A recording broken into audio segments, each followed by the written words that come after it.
আমিতো কেতিয়াও এই ধৰণৰ শব্দ নকয়, আপোনালোকে জানে।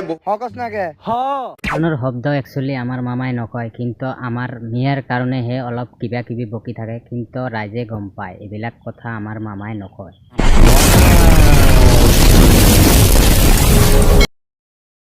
মিয়া হাটাও অভিযান চলি আছে আৰু লগতে নিউজত এইতো কাটিং টু ফিটিং এর মতন কথা। আমাগো মামু মিছা কথা কোনোদিনও কয় না, কিন্তু কবে গনে তুমি আমাগো দেখে মিয়া কও, এই ভাষাটা অল্প তুমি কওছে, তুমি হাসা কথা কইয়া তামাম একটা ভালো কও, আমি গম পাই।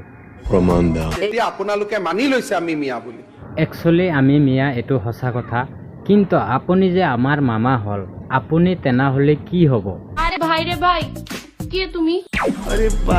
প্রথমে আমার মামাই কিন্তু মিয়া টার্গেট করি নাছিলে, কারণ মামাই আমার সিয়াম নাছিলে। অধিকাৰ সকলোৰে আছে পাহৰি কিয় যোৱা, অধিকাৰ সকলোৰে আছে পাহৰি কিয় যোৱা।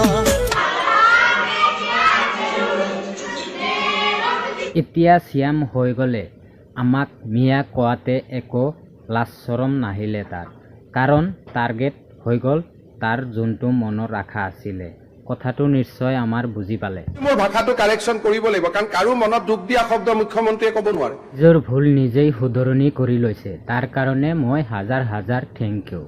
জানিস অনেক খানকি দেখেছি, এৰ মতো জাক খানকি একটাও দেখি। 2 মিনিটেৰ এটা ভিডিঅ' মনৰ ফূৰ্তি হিচাপত বনোৱা গেল।